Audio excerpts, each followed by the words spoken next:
Bienvenue dans cette vidéo de conseils en bricolage. Un programme chargé nous attend aujourd'hui puisque nous allons voir ensemble comment améliorer et optimiser vos travaux de peinture. Et autant vous dire que nous avons du pain sur la planche parce qu'ici, il y a tout à faire. Alors, la première chose à faire lorsque l'on se prépare à de la peinture chez soi, c'est de s'assurer que l'on a tout le bon équipement nécessaire. Il serait dommage de devoir arrêter son chantier en plein milieu, faute de matériel. Faisons ensemble un point sur le matériel qui nous est donc nécessaire.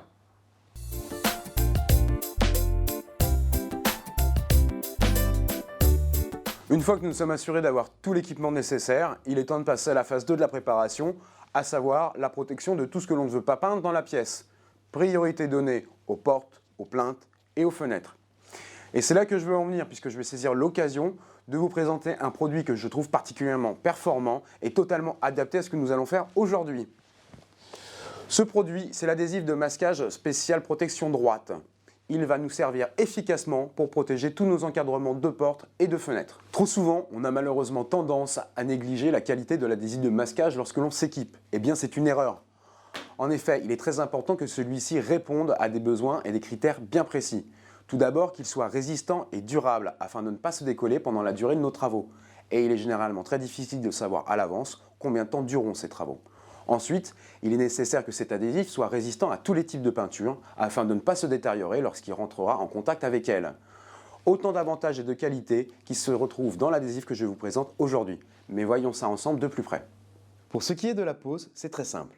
Afin d'être plus précis et de s'assurer d'un travail propre, appliquez le masquage par petites bandes d'environ 30 cm que vous pouvez préparer au préalable.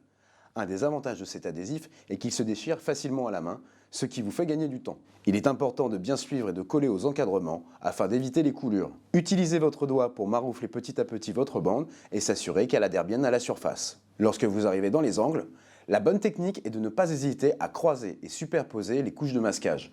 En effet, c'est là que les coulures et les amas de peinture se forment en général. Alors, lorsque l'on peint une pièce, on commence toujours de la même façon, en dégageant les angles. C'est facile à faire, pas besoin d'être précis, car il s'agit juste de préparer le terrain pour ensuite utiliser un rouleau sur l'ensemble du pan de mur. Il faut aussi dégager autour des zones que nous venons de protéger avec l'adhésif. Une fois tous les dégagements effectués, il n'y a plus qu'à s'en donner à cœur joie au rouleau. Alors attention, là aussi, il y a une technique pour bien peindre vos murs. Tout d'abord, pour optimiser votre pot de peinture, n'en mettez pas des tonnes sur le rouleau et utilisez une grille afin d'enlever l'excédent. Appliquez ensuite la peinture de façon verticale et étirez-la bien afin qu'elle ne fasse pas de plaques ou d'amas.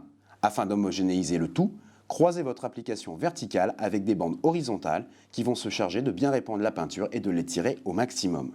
Il est intéressant de noter que la pièce dans laquelle nous allons travailler est assez petite et comporte peu de fenêtres. Cependant, afin d'être sûr de parer à tous nos besoins, nous avons opté pour l'utilisation d'un rouleau de 50 mètres. Sachez cependant qu'en général, les gammes de ces produits comportent des rouleaux de différentes longueurs, donc pensez à bien calculer vos besoins avant de vous équiper. Et voilà, notre pièce est à présent quasiment terminée, mais si comme moi, vous aimez rehausser tout ce blanc avec un petit peu de couleur, notre adhésif de masquage peut aussi nous servir à tracer et à réaliser une frise de couleur. C'est ce que nous allons faire immédiatement. Une fois que vous aurez constaté que votre couche de peinture principale est sèche, prenez soin de dessiner deux lignes parallèles bien droites à l'aide de votre niveau. Ensuite, appliquez votre adhésif de part et d'autre de votre tracé afin d'isoler la partie à peindre d'une couleur différente. Vous n'aurez alors plus qu'à la remplir sans crainte de déborder sur le reste de votre mur. Et voilà, nous avons définitivement terminé le travail de peinture dans cette pièce et c'est ce que j'appelle du travail plutôt bien fait. Normal puisque l'on avait pris la peine de choisir le bon matériel pour ce faire, c'est-à-dire des outils sûrs, performants, mais surtout adaptés à nos besoins. Je vous dis à bientôt dans une prochaine vidéo de conseils et de produits bricolage.